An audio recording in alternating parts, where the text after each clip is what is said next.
Hello students, welcome to the new lecture of moment of inertia. Ring और disc की हमने बात कर ली थी. न्यू टॉपिक एनुलर डिस्क की बात करेंगे. ठीक है, डिस्क में भी अब एनुलर डिस्क. अब ये कैसा होता है वो मैं बताऊंगा. मोमेंट ऑफ इनर्शिया में बहुत सारे टॉपिक पढ़ने हैं. कौन पढ़ने हैं? मैं आपको इतने सारे मोमेंट ऑफ इनर्शिया करवा दूंगा कि आपको दिक्कत नहीं होगा. ठीक है, अगर आप रट भी लोगे तभी काम चलेगा. लेकिन मेरी मानो तो फिजिक्स में रटना नहीं, समझना.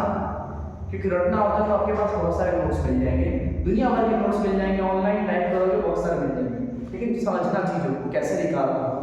मैक्सिमम चीज़ों को मैं निकाल दूंगा और कुछ लिख दूंगा, क्योंकि एक बार आपको आइडिया हो गया तो कॉन्सेप्ट बन जाएगा. ठीक. एनुलर डिस्क का मतलब होता है एक ऐसा डिस्क जो बीच से कैविटी हो, या रियल लाइफ का डिस्क जैसे सीडी रखा हुआ है. ठीक है, इस पोर्शन में मास होगा. बड़ा का एग्जांपल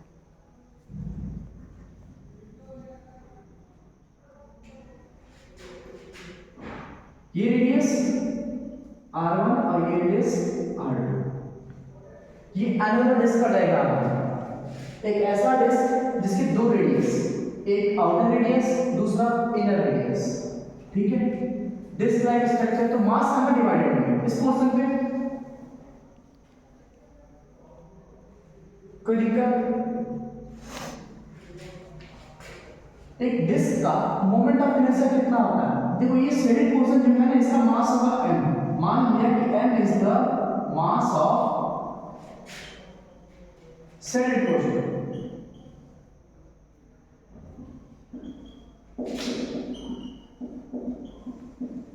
तो मोमेंट ऑफ इनर्शिया कितना आएगा? एक्सिस ऑफ रोटेशन क्या है? Axis of rotation is just perpendicular to the plane. यानी कुछ इस तरह से एक्सिस ऑफ रोटेशन और डिस्क ऐसे ऐसे गोल गोल घूमता है. रियल लाइफ का सीडी ऐसे मोटर में लगा, सीडी लगा रहता है, ऐसे लगाता है, गोल गोल घूमता है. तो एक्सिस ऑफ रोटेशन कैसा होता है? इस तरह से, और सीडी चारों ओर घूमता है. ठीक है, तो बीच में सीडी का पोर्शन खाली रहता है. तो ऐसे ही ये पोर्शन खाली है, यहां पे कुछ भी कोई मास नहीं है. मास इन सब में. तो एक moment of inertia about the axis, moment of inertia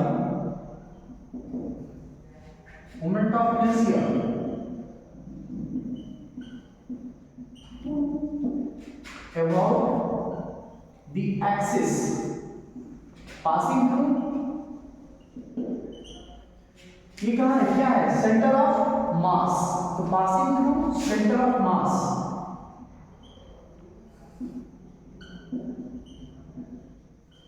Center of mass and perpendicular to plane containing disk.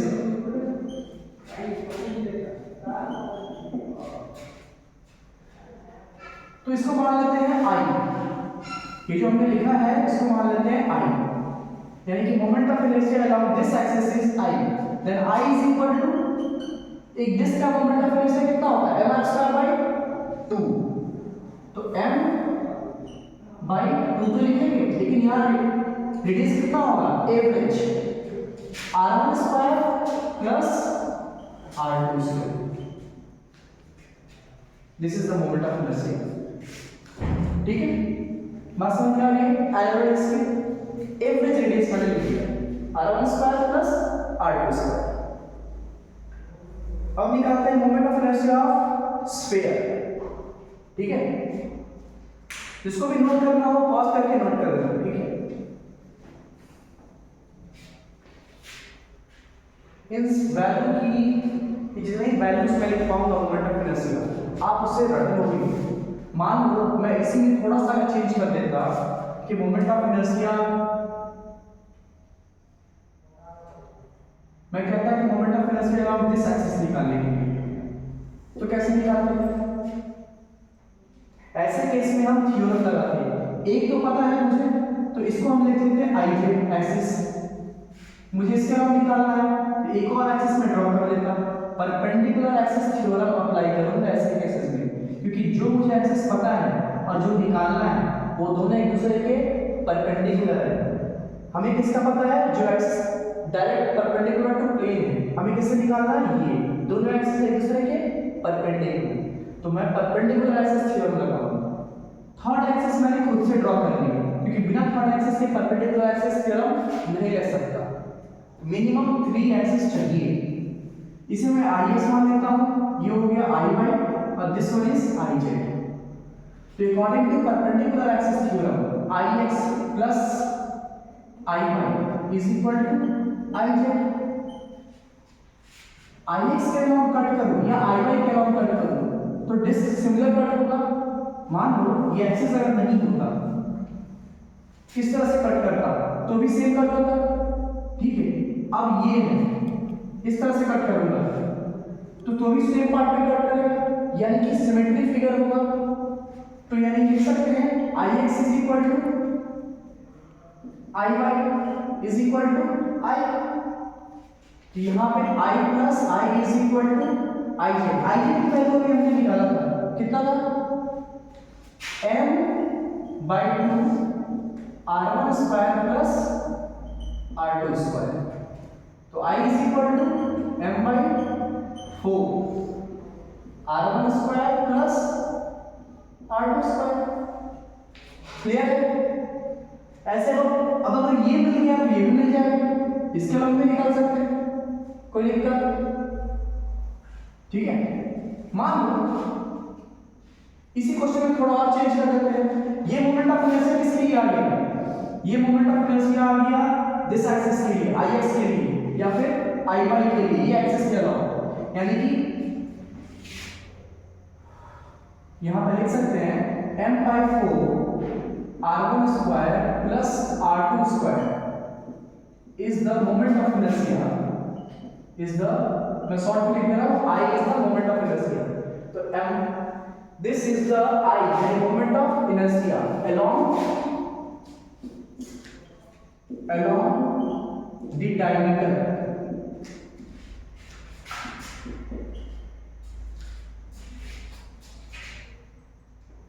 along the diameter, ठीक है। यानी एक्सिस जो पास कर रहा है वो डायमीटर के अलॉन्ग है, ठीक है।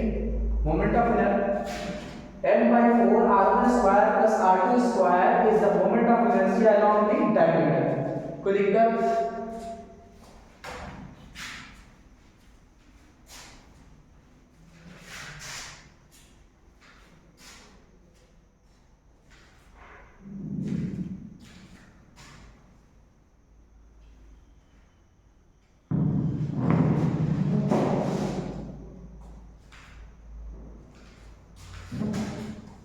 और क्वेश्चन में पूछ दिया जाए find the moment of inertia along this axis, यानी ये डिस्क है जो कुछ इस तरह से गोल घूम रहा है, एक साइड से टच है और घूम रहा है, एंड पॉइंट से टच है। This is the axis of rotation, this is the axis of rotation. मैंने आपको स्टार्टिंग में फॉर्मूला लिखवाया, आप उसका क्वेश्चन करवा रहा हूं बस। This is the axis of rotation. Then question is find the moment of inertia along this axis. हमें क्या moment of inertia along this axis मालूम है? क्या ये इसका हमने मोमेंट ऑफ इनर्शिया निकाला था? ऊपर लिखा क्या है हमने, आई मोमेंट ऑफ इनर्शिया। क्या ये एक्सिस और ये एक्सिस, इट मींस कि i1 एक्सिस और i2 axis are parallel to each other, दोनों एक दूसरे से पैरेलल है। डिस्टेंस कितना है दोनों के बीच में? दोनों के बीच में जो डिस्टेंस है वो कितना है? इनर रेडियस r1 था, आउटर रेडियस हमारा r2 था, दोनों के बीच में डिस्टेंस कितना हो गया? r2 था। तो क्या यहां पैरेलल एक्सिस पे लगा सकते हैं? मैं इसको i2 इज इक्वल टू, क्या इस तरह से लिखता हूं, i2 is equal to ICOM plus md square. d is the distance between two parallel axes। पहले लेक्चर में डील कर चुके हैं, d is the distance between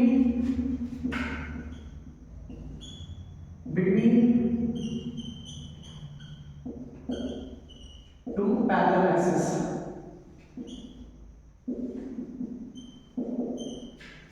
ठीक है। सेंटर ऑफ मास से कौन सा एक्सिस पास कर रहा है, i1 या i2? i1। कोई दिक्कत?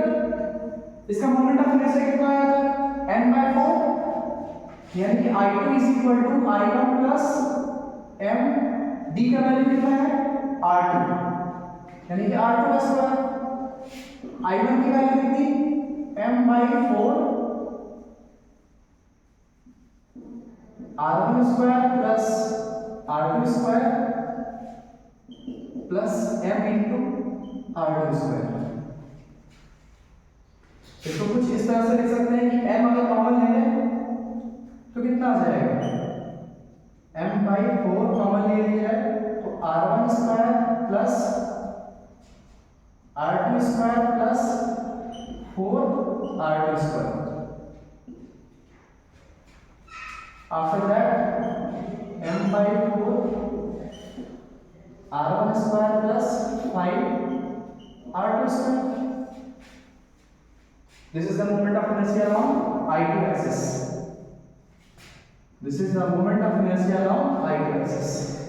ठीक है, ये हुए कुछ क्वेश्चन एनुलर डिस्क के, ठीक है। अब डिराइव कर लेते हैं moment of inertia of sphere.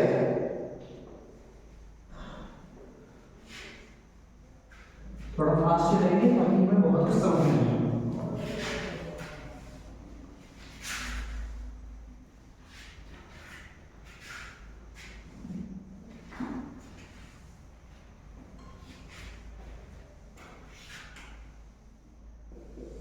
Hollow sphere, moment of inertia of hollow sphere. अब याद रहेगा कि हॉलो स्फीयर में perpendicular axis theorem,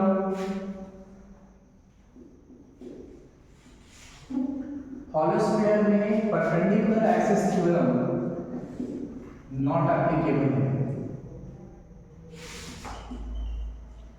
is not applicable.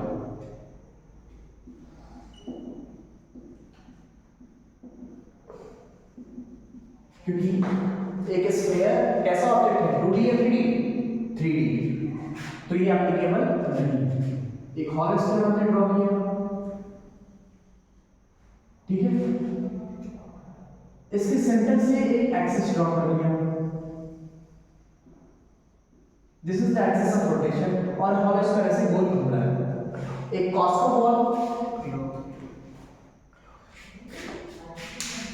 Ball है, ठीक है, बीच से रॉड लगा दिया तो गोल गोल घूम रहा है। ग्लोब सबसे अच्छा एग्जांपल, ग्लोब जो है वो जस्ट बीच से एक्सिस लगा होता है और गोल गोल घूम रहा होता है, ठीक है। लेकिन ग्लोब सॉलिड स्फीयर का ज्यादा एग्जांपल है, ठीक है। तो हम ऐसा मान के चलें कि ग्लोब जैसा स्ट्रक्चर है, गोल गोल घूम रहा है, लेकिन अंदर में कुछ भी नहीं, खाली है। हॉलो का मतलब ये कि अंदर कुछ भी नहीं है, सारा का सारा मास कहां पे है, सरफेस पे, ठीक है। तो हॉलो स्फीयर का वॉल्यूम होता है या एरिया? सारा का सारा मास कहां पे होता है, वॉल्यूम में या एरिया में? एरिया में, सरफेस एरिया, क्योंकि अंदर तो खाली है, ठीक है। This is the centre of hollow sphere, r is the radius of hollow sphere and m is the mass of hollow sphere.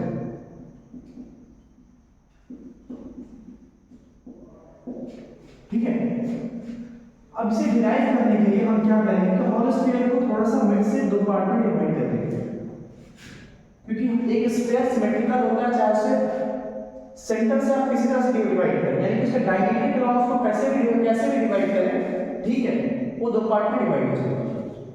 Watermelon, ठीक, वाटरमेलन अंदर से खाना पूरा अच्छे से खा लो और फिर से उसको पैक कर दो, वो हॉलो स्फीयर बन के तैयार हो जाएगा, ठीक।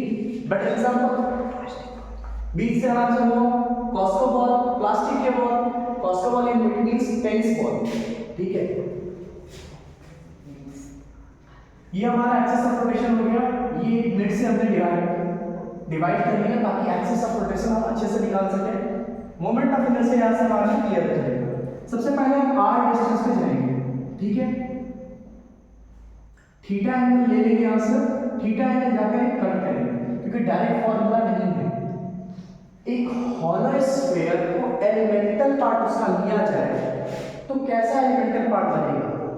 क्या एक हॉलो स्फीयर से हम हॉलो स्फीयर को डिस्क से बना सकते हैं या रिंग से? मेरी बात को थोड़ा सोचो, इस जो हॉलो स्फीयर है इसको इसको हम छोटे छोटे रिंग से बना सकते हैं या डिस्क से। डिस्क से बनाना पॉसिबल नहीं क्योंकि डिस्क में मिड में भी मास होता है, रिंग में सिर्फ सर्कमफेरेंस पे मास होता है। तो इस तरह से कई सारे हम रिंग थोड़े थोड़े करते जाएंगे, कई सारे रिंग, तो ये हमारा स्फीयर बन जाएगा, कोई दिक्कत? ठीक है। तो इस चीज को बनाने के लिए हम पहले एक रिंग पार्ट में डिवाइड करेंगे। रिंग इज द, इसको थोड़ा मिटा लेता हूं, ठीक है। रिंग क्या हो जाएगा इसका? Elemental part. देन इसके लिखेंगे यहां पर ring is the elemental part of hollow sphere।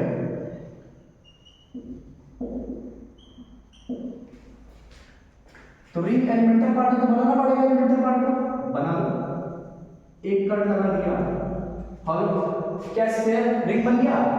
नहीं, ये पार्ट अलग, ये पार्ट अलग, एक और लगाना पड़ेगा। थीटा एंगल पे गया और एक पार्ट लगाया, काम नहीं बना, थोड़ा सा इंक्रीमेंट करेंगे, इसको कहेंगे डी थीटा एंगल, थीटा में थोड़ा सा इंक्रीमेंट तो डी थीटा। अब इसको कट लेंगे और एक और यहां से, ये हो गया हमारा रिंग। कैसे? तो मैं अभी दिखाता हूं, देखो इसको साइडेड पोर्शन बना दिया मैंने,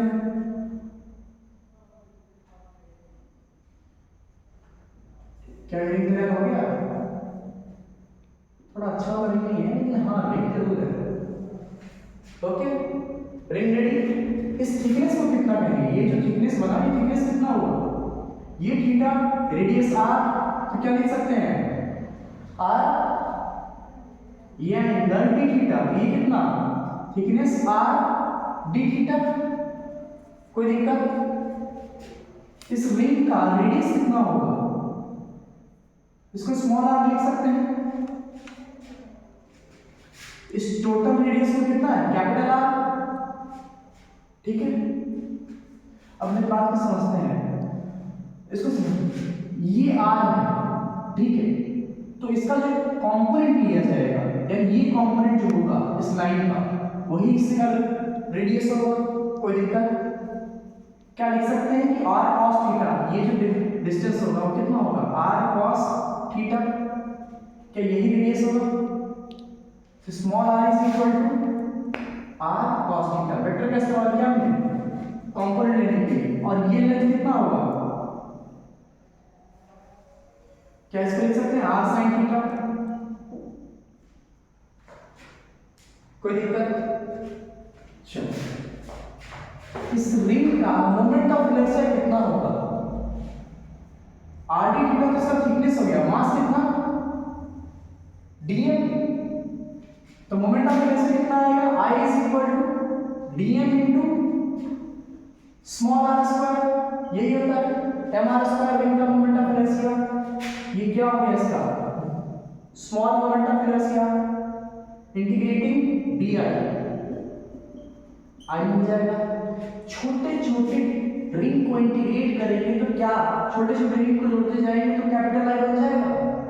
मोमेंट ऑफ इनर्शिया, छोटे छोटे रिंग को जोड़ेंगे तो स्फीयर बन जाएगा।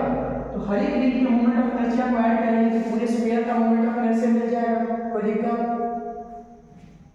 नींद नहीं आना चाहिए, ठीक है, समझ में जरूर आना चाहिए, ना आए तो देखते जाना बार बार, एक बार कॉन्सेप्ट क्लियर हो गया तो मजा आ जाएगा, और नहीं हुआ तो सजा लगने लगेगा। ध्यान से समझना, डीएम की वैल्यू कैसे निकालोगे? डीएम का मतलब होता है mass of the elemental part, तो उसके लिए टोटल मास, डीएम के लिए सबसे पहले लिखो टोटल मास बाय एरिया, क्योंकि इसमें सारा मास कहां पे है? एरिया पे। तो एरिया कितना? 4 pi r square into multiply by, नीचे एरिया है तो यहां क्या होगा? Length into thickness. लेंथ किसका? एलिमेंटल पार्ट का। तो एलिमेंटल पार्ट का लेंथ कितना होगा? 2 पाई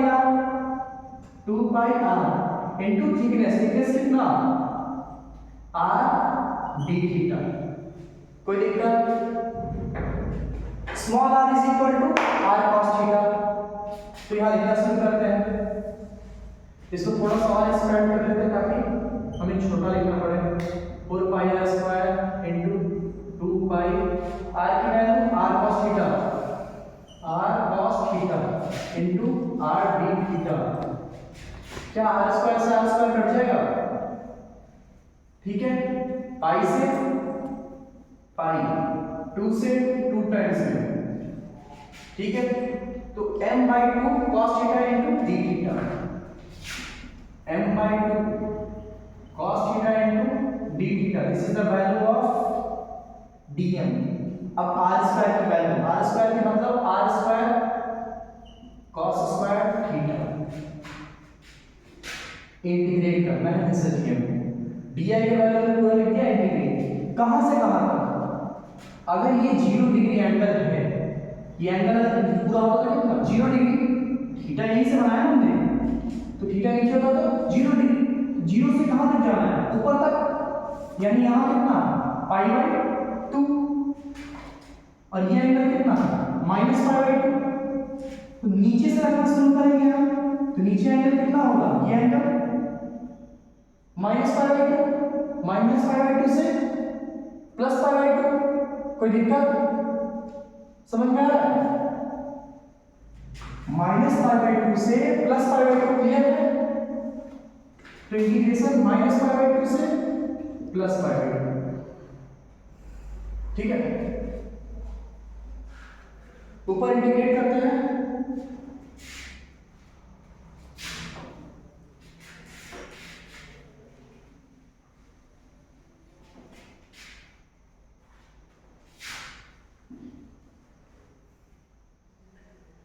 ये वैल्यू आ जाएगी इंटीग्रेट करने पे i is equal to m/2 बाहर रह जाएगा, -π/2 टू π/2। cos कितना थीटा? r स्क्वायर भी बाहर आ जाएगा, m/2 r square. cos cube theta, cos cube theta into d theta. और cos cube theta direct integrate नहीं हो सकता, यहां पे हमें सब्स्टिट्यूशन मेथड का इस्तेमाल करना होगा, यानी कुछ माना मानी दूर करना पड़ेगा। mr² मान लो, क्या मानोगे? जैसे मेरा दिमाग काम किया कि मैं इसको ऐसे लिख सकता हूं, cos theta into 1 minus sine square theta into d theta, ऐसे लिख सकता हूं। cos theta into cos square theta लिखता है, cos स्क्वायर थीटा को 1 minus sine square theta. Let suppose sin theta is equal to t, then cos theta, इसका differentiation कितना आएगा? cos theta d theta is equal to dt। तो cos theta और d theta की जगह लिखेंगे dt, ठीक है।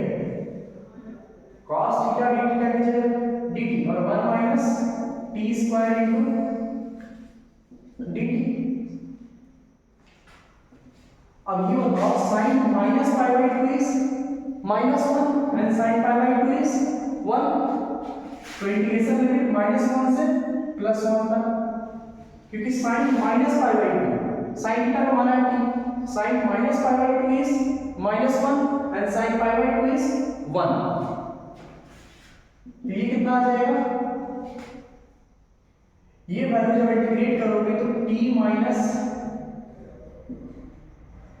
t³/3, limiting value -1 to +1। Okay, यहां पे हमने mr² छोड़ दिया है, ठीक है। इसमें भी mr²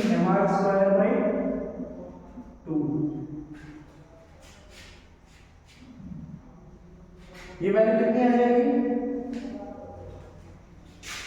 जब 1 पुट करेंगे तो कितना आ जाएगा? 1 माइनस t³/3, ठीक है। After solving you will get mr²/2, 1 put किया तो 1 माइनस 1/3, ठीक है। ये 1 पुट किया, माइनस अगेन -1 पुट कर रहा हूं, -1 माइनस +1/3, मुझे तो सही लग रहा है, कोई दिक्कत नहीं। 3 माइनस 1, इसका एक्सपेंड कर लें तो m square by 2 1 minus 1 by 3 minus plus 1 और minus 1 by 3। Okay, 2 minus 2 by 3 ये आ जाएगा m square by 2 2 minus 2 by 3।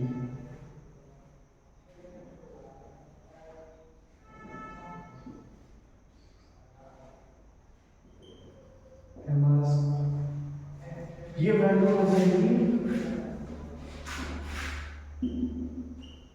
m square by 2 6 minus 2 यानी कि 4 by 3 2 by 3 m square. This is the answer. Moment of inertia along this axis is I is equal to 2 by 3 mr square। ये answer है for a hollow sphere. ठीक है, solid sphere का हम derivation नहीं करेंगे, मैं आपको थोड़ा टेक्निक बता दूंगा स्टिल। ठीक है, और इसका डायरेक्ट आंसर इसको मिटाते हैं for solid sphere.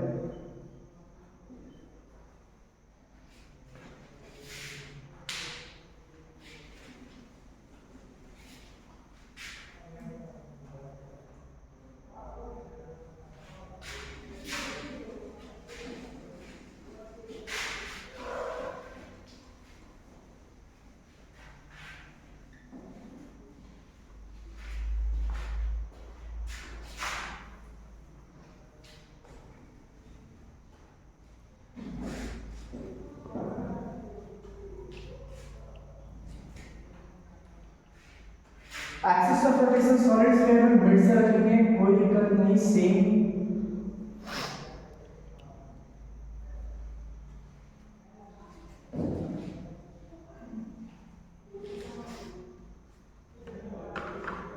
Radius r और मास m।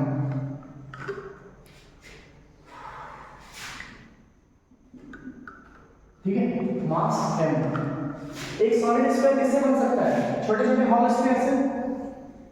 ऐसे कई सारे हॉलो स्फीयर एक दूसरे पर, तो r डिस्टेंस जाकर हम हॉलो स्फीयर ले लेंगे। ठीक है, और हॉलो स्फीयर का मोमेंट ऑफ इनर्शिया कितना होता है? हॉलो स्फीयर का moment of inertia di is equal to mass, इसका मान लिया हमने dm, तो dm।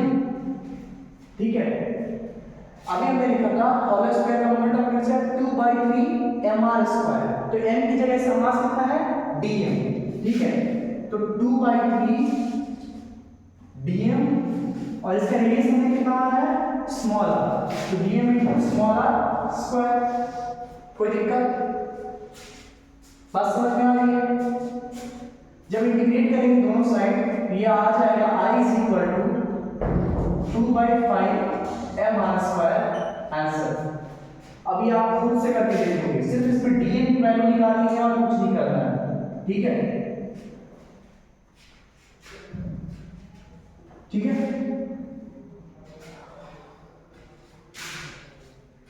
अब मेरा एक क्वेश्चन है कि मान लो moment of inertia hollow sphere का, तो हमने देख लिया कि हॉलो और सॉलिड का मिड से आता है 2 by 3 और 2 by 5 mr square. In that case जब 2 हॉलो स्फीयर एक साथ कंबाइंड है, ठीक है, और एक्सिस ऑफ रोटेशन बिल्कुल मिड से पास कर रहा हूं इन दोनों के, यानी कि पॉइंट ऑफ कांटेक्ट से एक्सिस ऑफ रोटेशन पास कर रहा हूं। दोनों का रेडियस r है, दोनों का इंडिविजुअल मास m है।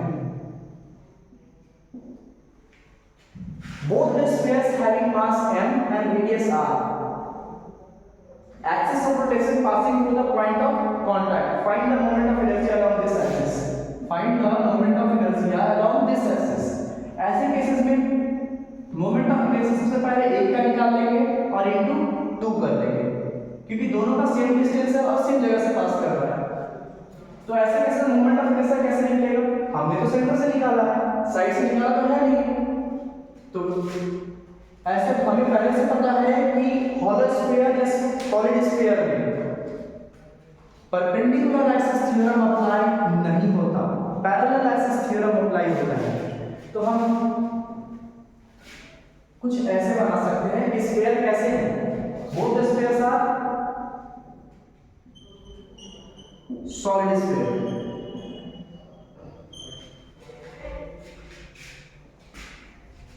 Both the spheres are solid sphere.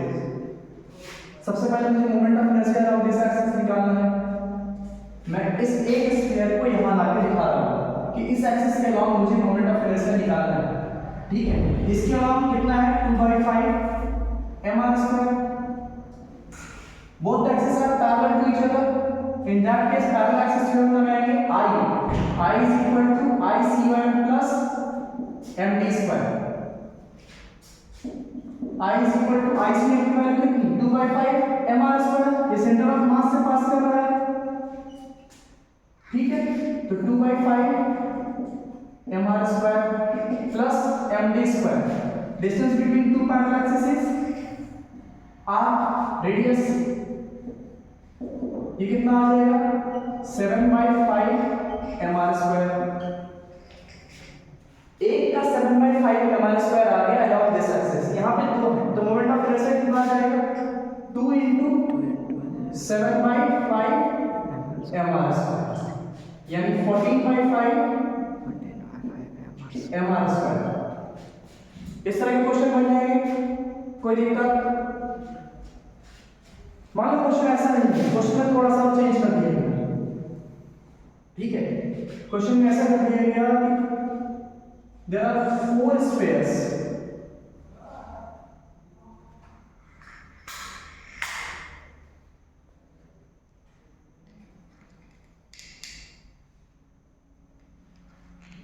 there are 4 solid spheres, ठीक है। and axis of rotation just passing through in between this, यानी कि axis of rotation 4 स्फीयर है, एक दूसरे से बिल्कुल कांटेक्ट में है। axis of rotation उनके मिड से पास कर रहा है, उनके पॉइंट ऑफ कांटेक्ट के मिड से। हर एक स्फीयर का रेडियस r है, each sphere having radius r and mass m।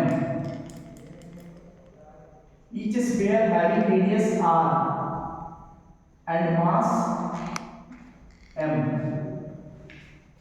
बस समझ में आ रही है? हर एक स्फीयर का रेडियस r है और मास m है, और ये this is the axis of rotation. Find the moment of inertia along this axis. Find the moment of inertia, moment of inertia along axis passing through point O, ठीक है। इसको मैं करता हूं मैं, all the spheres are solid sphere here, consider sphere as a solid sphere। Follow रहेगा तो कोई दिक्कत नहीं, ठीक है। अब मेरी बात को समझना, मैं इन चारों स्फीयर्स को फिर मिला दूंगा,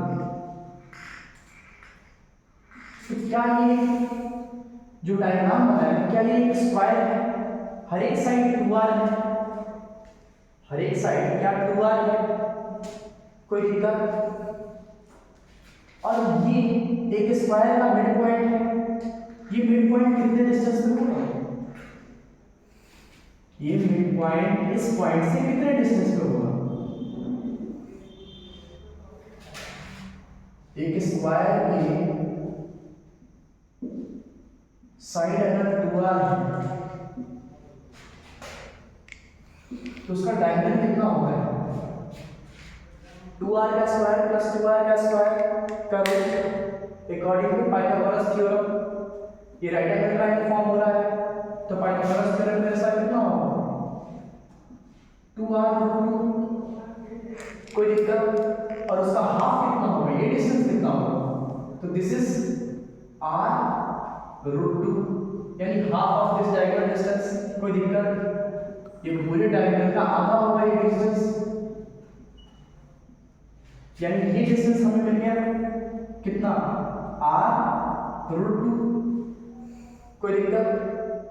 एक के कारण अगर मैं मोमेंट ऑफ इनर्शिया यहाँ का निकाल लेता हूँ तो 4 से मल्टीप्लाई कर दूंगा क्योंकि सबके डिस्टेंस क्या है, equal.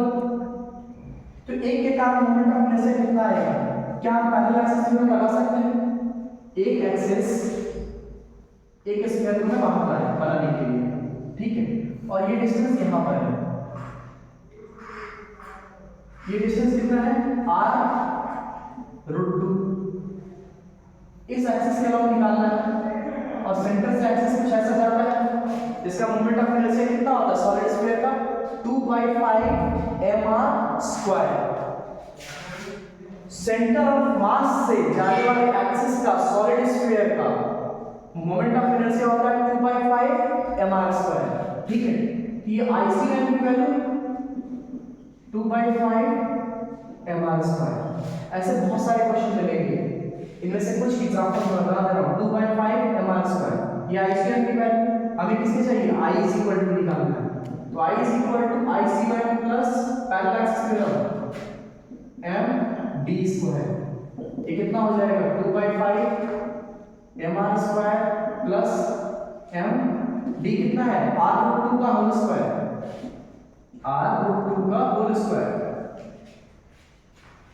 Again 2/5 mr² plus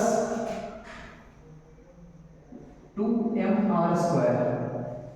5 into 2 10 plus 2 12/5 mr²। सिर्फ एक के कारण है 12/5 mr², और ऐसे कितने हैं? 4। तो total moment of inertia I is equal to 4 into 12 mr², यानी कि 48/5 mr²। This is answer. कोई दिक्कत? स्क्वायर क्लियर है? Okay.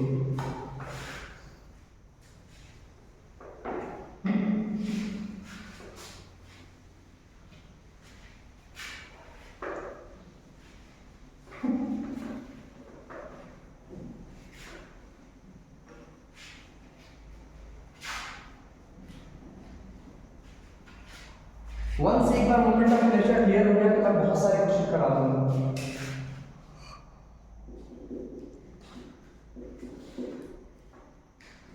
Moment of inertia cylinder देख लेते हैं। मैं यहां पे सिर्फ फॉर्मूला लिखूंगा क्योंकि सिलेंडर मैं आपको समझाऊंगा कैसे होते हैं। First formula,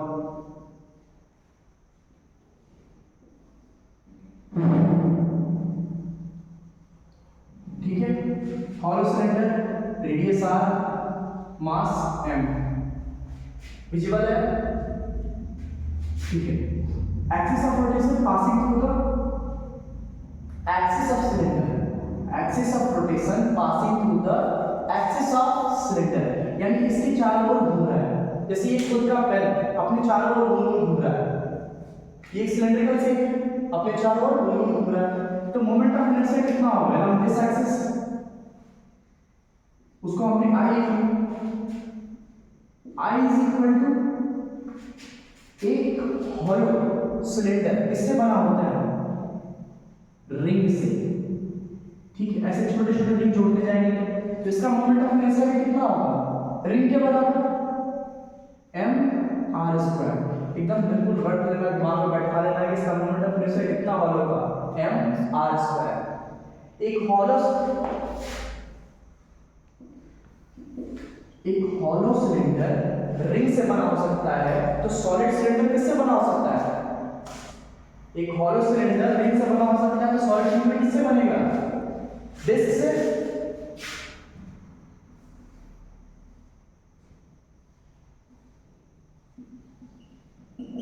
solid cylinder,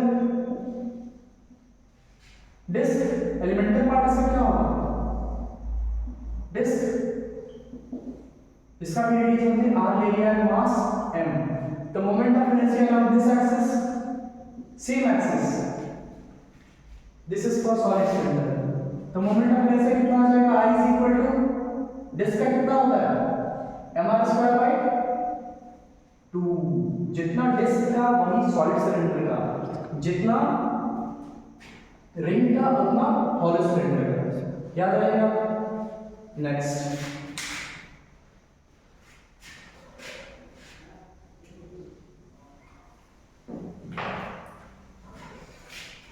maximum question spherical question से पूछे जाते हैं और कुछ ऐसे फिगर जिनको जनरली नहीं पढ़ाया जाता।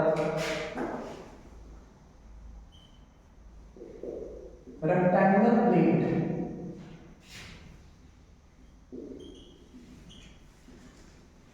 रेक्टेंगुलर प्लेट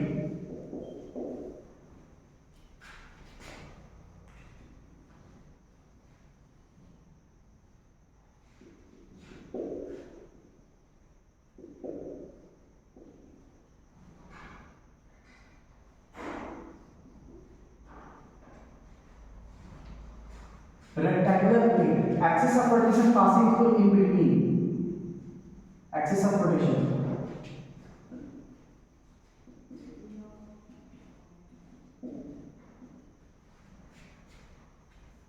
क्या ये प्लेट कुछ इस तरह से बना हुआ है क्या? एक हॉरिजॉन्टल रॉड और एक vertical rod, axis of rotation बिल्कुल मिड में, this is the axis of rotation.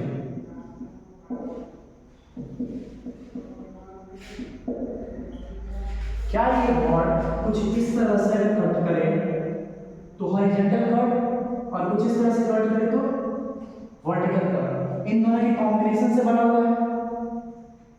Horizontal rod जिसका एक्सिस ऑफ रोटेशन मिड में होता है, उसका मोमेंट ऑफ इनर्शिया कितना होता है? ml²/12, यही हमने लिखा था। तो इस रॉड का मोमेंट ऑफ इनर्शिया कितना होगा?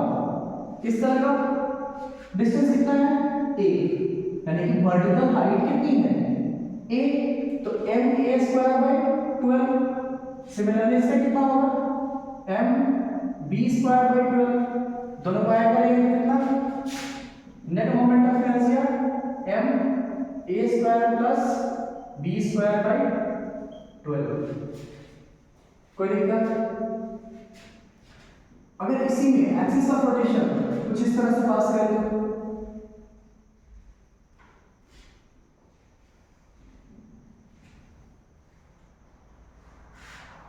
ये एक्सिस ऑफ रोटेशन,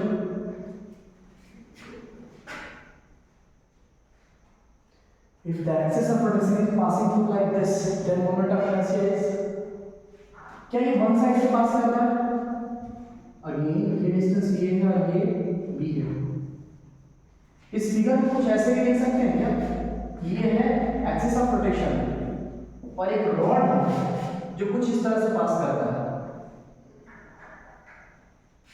क्या इन साइड से पास कर रहा है? अगर इसको थोड़ा सा कम करके देखें तो इन साइड से रॉड पास कर रहा है, तो इन साइड से रॉड पास कर, ये लेंथ कितना? a, इन साइड से रॉड पास करेगा तो मोमेंट ऑफ इनर्शिया कितना होता है? ml²/3। रॉड का पढ़ाया था, इन साइड से पास करने पर ml²/3, यहां पे लेंथ कितना? a, ये कितना हो जाएगा? ma²/3।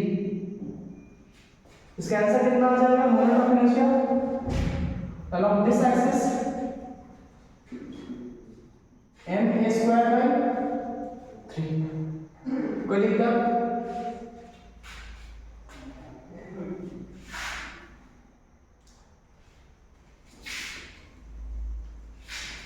इसमें थोड़ा सा और चेंज करते हैं, ठीक है? जितने एक्सपेरिमेंट का सब कर डालते हैं ताकि आप पूरा अच्छे से आइडिया हो जाए कि कैसे तोड़ना है, कैसे जोड़ना है, ठीक है? मान लो कि एक्सिस ऑफ रोटेशन को मैं ऐसे निकाल के इस तरह से रख दूंगा, axis of rotation, this is axis of rotation, then moment of inertia. तो ऐसे केसेस में रॉड से मिड से घूम रहा है, तो मिड से कौन सा लेंथ है? क्या बी मिड से लेंथ है या ए है? ए तो पैरेलल लेंथ है, तो पैरेलल लेंथ काउंट नहीं होता, जो लेंथ परपेंडिकुलर लेंथ है वो काउंट होता है। तो कौन सा है? बी। यहाँ मोमेंट ऑफ इनर्शिया कितना आएगा? mb²/12, क्योंकि जो रॉड इसमें खींचा जाएगा, छोटा सा पार्टीशन किया जाएगा, वो ये है, ठीक है? इस तरह का रॉड है और इस छोटे से मास को लेके dm, तो मोमेंट ऑफ इनर्शिया कितना आ जाएगा? dm × b²/12 12 और इसी को डिवाइड करेंगे फ्रॉम 0 टू m, ये आ जाएगा। कोई दिक्कत? इसको मिटा देंगे। रेक्टेंगुलर प्लेन और क्यूब ये बहुत कम पूछे जाते हैं, फिर भी still moment of inertia of cube कितना आ जाएगा? Moment of inertia of cube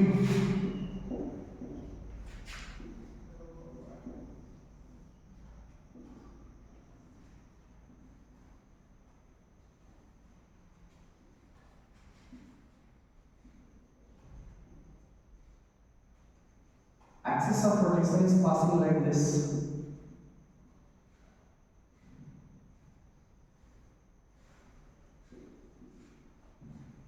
cube है तो हर एक साइड सेम होगा, मिड से पास करता है, यानी यहां भी m/12 होगा। देखिए दोनों साइड a है, इसका मतलब a² plus a²। Moment of inertia ये कितना आ जाएगा? m/6 a²। हमें रेक्टेंगुलर मोमेंट ऑफ इनर्शिया ही याद करना है, लेकिन रेक्टेंगल में ये याद रखना है कि जब क्यूब बनेगा तो एक रेक्टेंगल का सारा साइड जब सेम हो जाए तो वो स्क्वायर कहलाता है, और स्क्वायर से क्यूब बनता है, यानी दोनों साइड सेम हो जाए। ठीक है, तो a² plus a², 2a² divide होकर m/6 a² moment of inertia आ जाएगा। क्लियर है? रेक्टेंगुलर प्लेट पर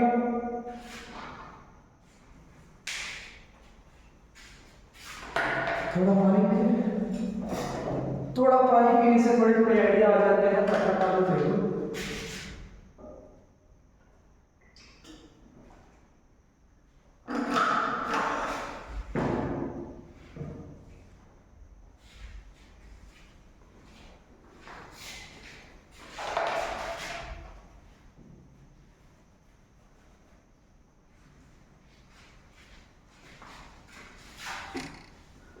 और term is used as a radius of direction. ठीक, मोमेंट ऑफ इनर्शिया हमें और पढ़ना है, बट इसकी एक टर्म पढ़ लेते हैं, इसको कहते हैं रेडियस ऑफ डायरेक्शन। ठीक है, बट एक बार क्वेश्चन पूछे आपने, what is radius of direction? Radius of direction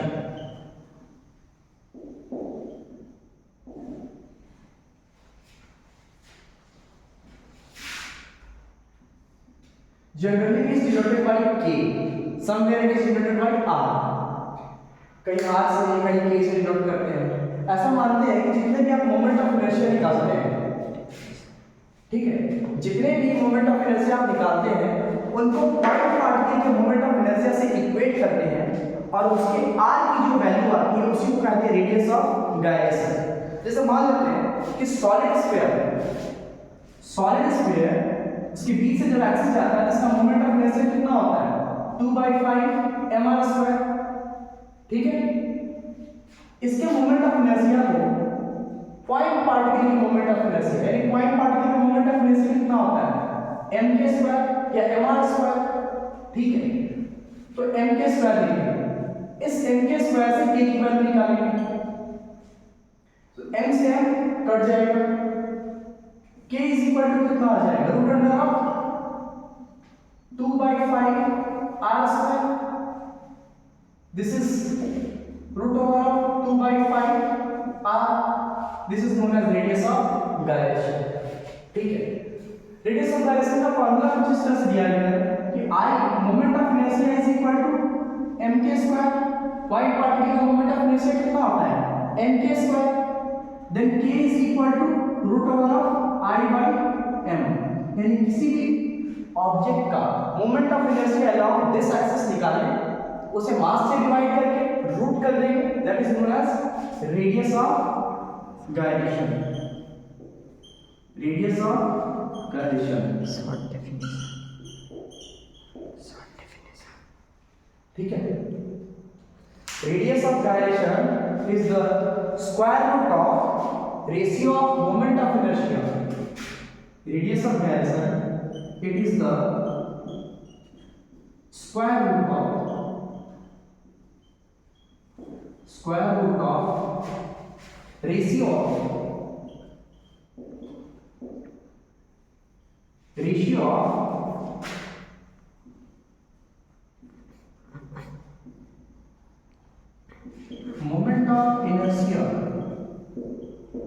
object to its mass, to its total mass.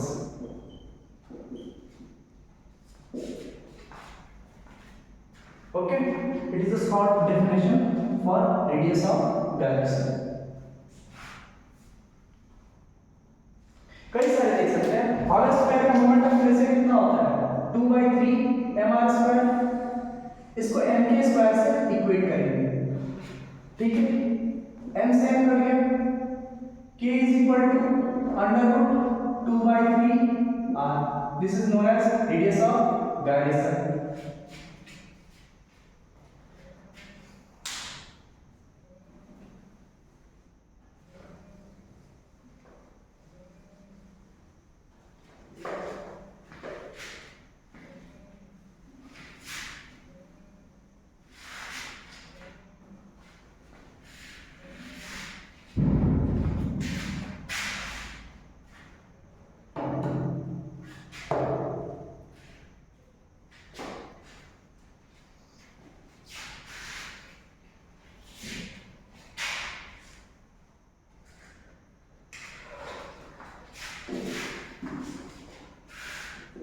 Moment of inertia of cone लिख देते हैं, ठीक है।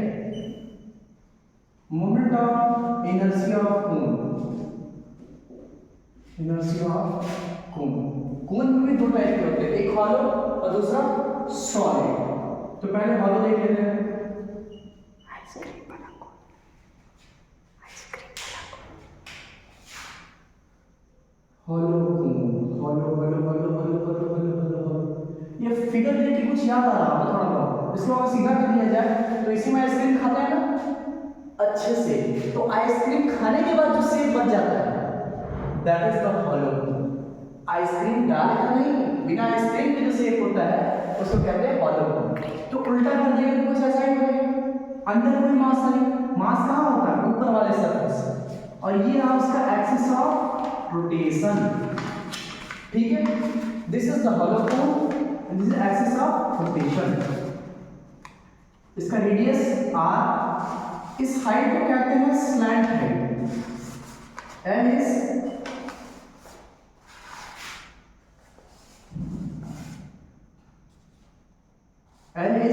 its slant height.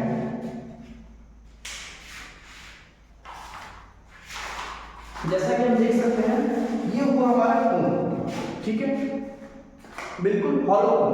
थोड़ा सा बढ़ जाता है, इसको रख दिया, ये हो गया हॉलो कोन। अब एक्सिस ऑफ रोटेशन बिल्कुल मिड से पास कर रहा है और ये कुछ इस तरह से गोल गोल घूमेगा, ठीक है।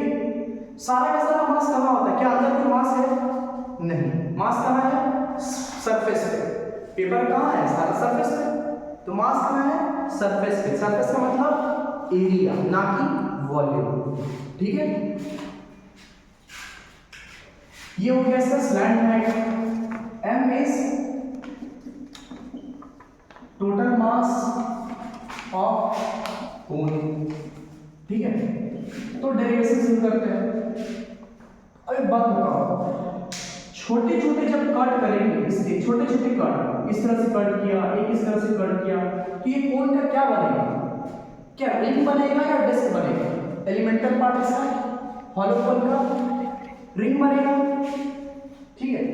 तो एक ऐसे ही ऊपर से मैं x हाइट नीचे आकर एक छोटा सा पार्ट कट कर रहा हूं, ठीक है। इससे रिंग का फॉर्मेशन नहीं होगा, तो थोड़ा सा और इंक्रीमेंट करना पड़ेगा, और एक और, अब रिंग बनके तैयार हो गया। ये रिंग बन चुका।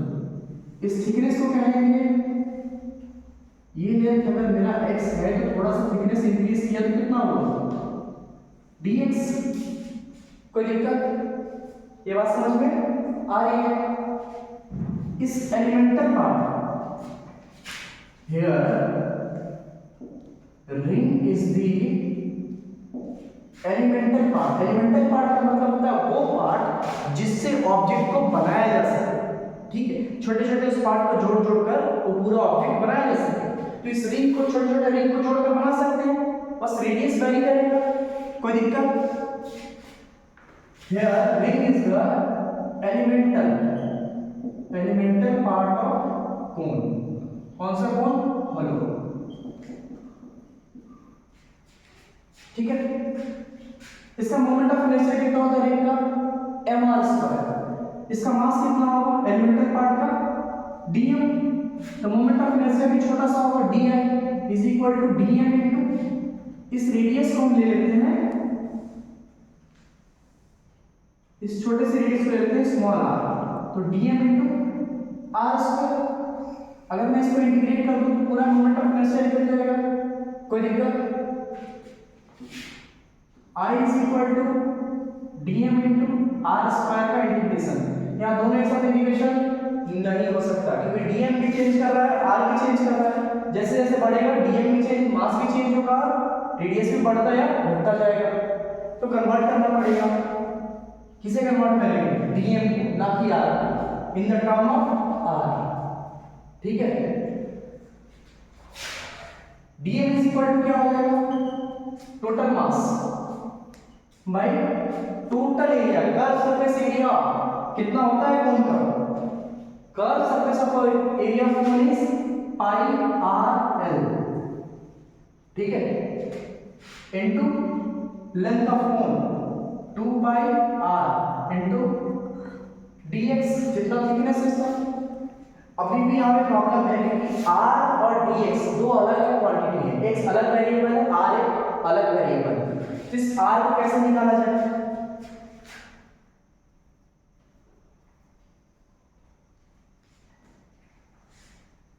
इस चीज को आप देखें, इस पूरे ट्रायंगल को, तो ये स्मॉल r है जिसे मैंने लिखा, और ये डिस्टेंस कितना है?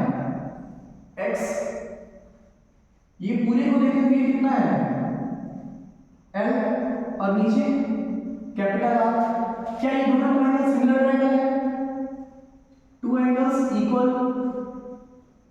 90 90 and one side is common in both this one, या कह सकते हैं थ्री एंगल्स आल्सो इक्वल। कोई दिक्कत? तो सिमिलर ट्रायंगल फार्मूला यूज कर सकते हैं। क्या लिख सकते हैं? छोटे वाले ट्रायंगल में A B C, small triangle में ए बी सी में चेक कर रहे हैं, x बाई आर,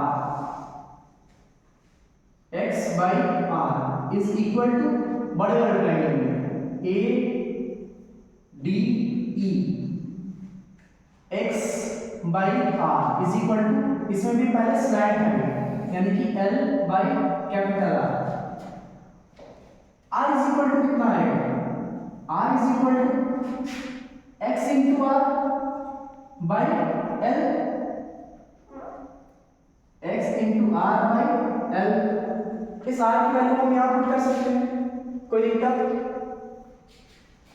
स्टिल यहाँ पे ये r कट जाएगा तो हमें लिखने की जरूरत नहीं है, बट स्टिल अगर जरूरत पड़ेगी तो हम यहाँ यूज कर सकते हैं। ये वैल्यू कितनी आएगी? पाई से पाई कट जाएगी, 2m dx by l, this is the mass of dm। यहां पे r स्क्वायर की जरूरत पड़ेगी, ठीक है ना? विल पुट हियर dm की value 2 into m dx by l, r square की वैल्यू यहां से पुट कर रहे हैं, ठीक है? x square r square by l square. कोई दिक्कत? All clear?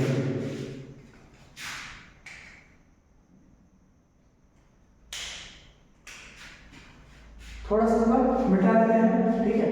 मुझे ऐसा लग रहा है कि हमें थोड़ी स्पेस की जरूरत पड़ेगी, तो ये डेफिनेशन, ये रिंग पार्ट तो थोड़ा सा मिटा देते हैं।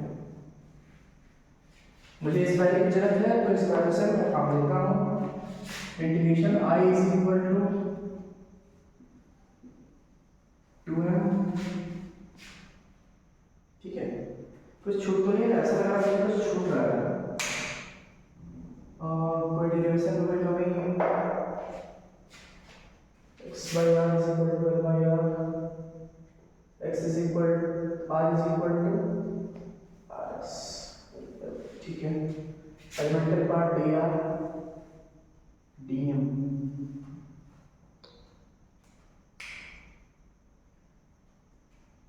Okay, there is some mistake here, dm की वैल्यू लिखने में गलती हो गई है। dm is equal to total mass by pi R N, ये वैल्यू थी, इनटू 2 पाई आर और ये dx, ये वैल्यू लिखा था। ठीक है, शायद थोड़ी सी मिस्टेक हो गई, मैंने कैपिटल आर की जगह वहां पर स्मॉल आर रख दिया, जबकि नीचे होना चाहिए टोटल एरिया। टोटल एरिया का मतलब है कैपिटल आर, ना कि स्मॉल आर। स्मॉल आर तो सिर्फ एलिमेंटल एरिया है, एलिमेंटल रेडियस है इस रिंग का। तो यहाँ गलती से कारण ही कर चुका है टोटल। तो ये वैल्यू सिर्फ पाई से पाई करेगा और कुछ भी नहीं करेगा। ठीक है, तो इस चीज को हम मिटाते हैं और दोबारा से लिखते हैं, इसमें थोड़ी सी गलती हो गई है। इंटीग्रेशन dm की value m by r into L twice of r, और यहां से r स्क्वायर का मतलब r का पावर 3 इंटू dx। अभी ठीक है, m बाई r है 2 r square into r cube into dx। अब सही है, m by r integration of 2 भी बाहर कर देते हैं, कोई दिक्कत नहीं। r क्यूब की वैल्यू आप पुट करते हैं, यानी कि x, इसको ऊपर लिखते हैं x क्यूब ऊपर r cube by l cube into dx। अब ये वैल्यू कितनी आएगी, i is equal to 2m by r into l। L का पावर 3 और 1 4, तो L का पावर हो गया 4। ठीक है, R का पावर 3। इंटीग्रेशन किसका करना है, x cube into dx। x की वैल्यू कहां से कहां तक जाएगी, इस x की वैल्यू फ्रॉम 0 टू L, कोई दिक्कत, 0 टू L इंटीग्रेट करेंगे तो x 4/4, यानी कि 2m,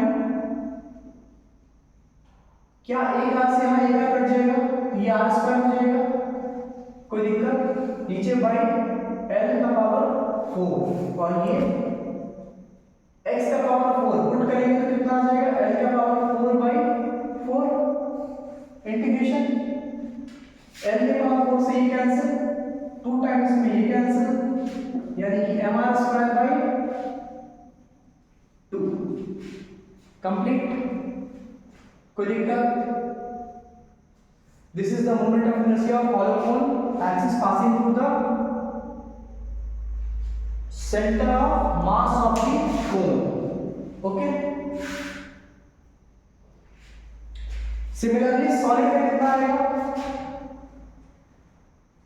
डेरिवेशन भी कुछ करना नहीं होता, हमें सिर्फ एलिमेंटल पार्ट का मोमेंट ऑफ इनर्शिया लिखना है, dm into R square. Elemental part का मोमेंट ऑफ इनर्शिया, यह एलिमेंटल पार्ट क्या था, रिंग, उसका मोमेंट ऑफ इनर्शिया मैंने लिखा dm इंटू, इसका रेडियस कितना है r, तो r स्क्वायर।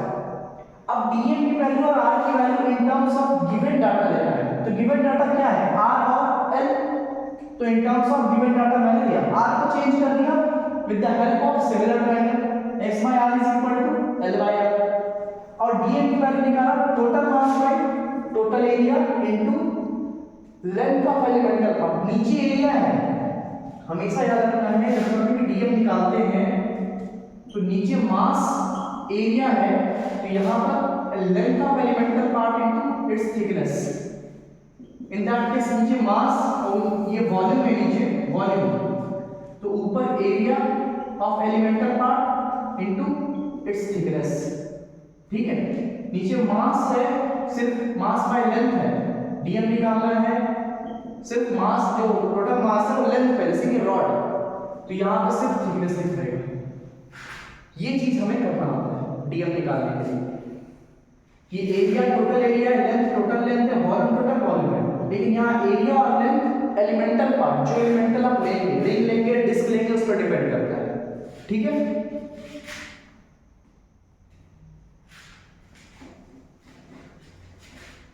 ठीक है, इस इससे अब मिटाते हैं, ओके, और सॉलिड का कवर करते हैं।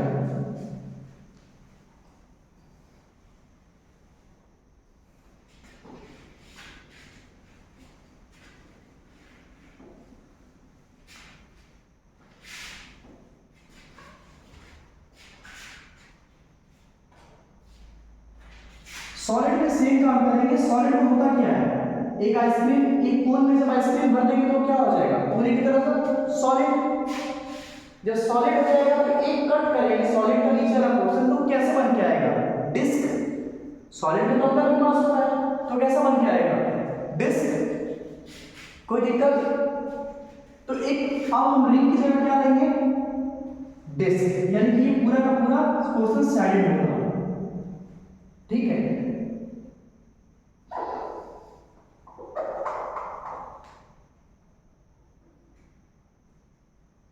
इस बार मैंने टोटल हाइट मान लेते हैं, ठीक है।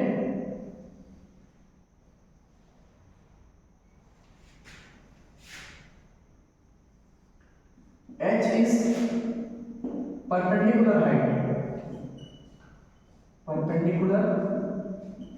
हाइट ऑफ कोन, ठीक है। h is the perpendicular height of cone.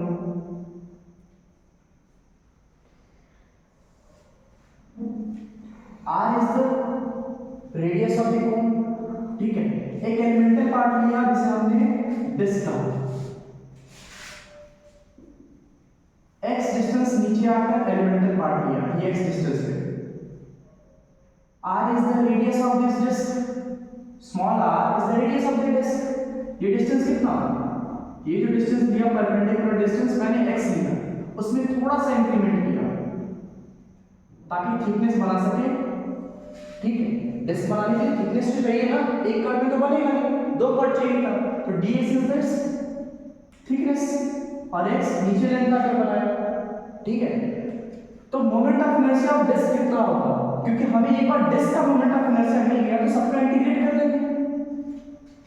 तो moment of inertia of disc is di, तो मोमेंट ऑफ इनर्शिया डिस्क कितना होता है, mr²/2। तो m की जगह डिस्क का मास dm, रेडियस कितना, स्मॉल r, तो dm × r²/2। Same work similar triangle use करेंगे निकालने के लिए। ये r है, capital R, this height is h, और ये स्मॉल हाइट हो गया x। स्मॉल ट्रायंगल में देखेंगे तो x/r या r/x, r/x is equal to small triangle में r/x इज इक्वल टू बड़े ट्रायंगल में r/h। तो small r is equal to कितना आ गया, x × r/h। छोटे ट्रायंगल की किसी भी दो साइड का रेशियो सिमिलरली बड़े ट्रायंगल की उस दो साइड का रेशियो बराबर होता है in the case of similar triangle, ठीक है। कोई दिक्कत? जिनको ऐसे समझ में ना आए वो ऐसे समझ सकते हैं कि इस एंगल को मैंने थीटा ले लिया, तो छोटे ट्रायंगल में tan theta is equal to क्या होगा, इस छोटे से ट्रायंगल में ABC में tan theta is equal to perpendicular by base r/x। अब बड़े वाले ट्रायंगल में देखो, ठीक है, ADE बड़े ट्रायंगल में tan theta is equal to perpendicular by total base कितना, परपेंडिकुलर कितना r, टोटल बेस h। क्या इस चीज को मैंने ऊपर लिखा है, बात समझ गए, आ गई। तो ये हो जाएगा 1/2 dm की वैल्यू कितनी, dm is equal to solid है तो सॉलिड का मतलब वॉल्यूम, सारा मास कहां पे होगा, वॉल्यूम, तो total mass by volume. Volume कितना होता है, एक कोन का वॉल्यूम होता है, volume of cone is equal to 1/3 pi r² into h। h is the perpendicular height, तो 1/3 pi r² h। Area of elemental part pi r²। Into thickness dx।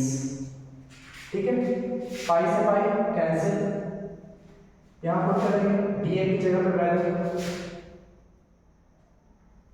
3m by R square into H. एक are square यहाँ पर है, ये are square यानी are का power 4, dn के कारण आर स्क्वायर और ये अलग से आर स्क्वायर, टोटल आर का पावर 4 इंटू dx। ठीक है, समझ में आया? 3/2 बाहर कर दिया, जो कांस्टेंट है उसको बाहर इंटीग्रेट करने की जरूरत नहीं है, उनको कांस्टेंट है। इंटीग्रेट क्या होगा, r के पावर 4 इंटू dx। तो r का पावर 4 यानी r की वैल्यू देना पड़ेगा, क्योंकि r और dx दोनों अलग अलग क्वांटिटी हैं, तो r को इन टर्म्स ऑफ x लाना होगा। तो r इज इक्वल टू कितना वैल्यू लिखा हमने, x into r by h, यानी x के पावर 4 कैपिटल R का पावर 4 बाई h का पावर 4 इंटू dx। कोई दिक्कत? यहां से लिखते हैं, ठीक है। तो 3/2 ये r स्क्वायर से यहाँ r4 कटेगा, तो ये कितना आ जाएगा ऊपर r स्क्वायर, नीचे h 5। ठीक है, r स्क्वायर और h को सॉल्व कर दिया, इंटीग्रेशन किसका, x4 इंटू dx। x ही वैरी करेगा, तो x कहां से कहां तक वैरी करेगा, x परपेंडिकुलर हाइट है, तो 0 से लेके ये हाइट कितना है, 0 से लेकर कैपिटल H।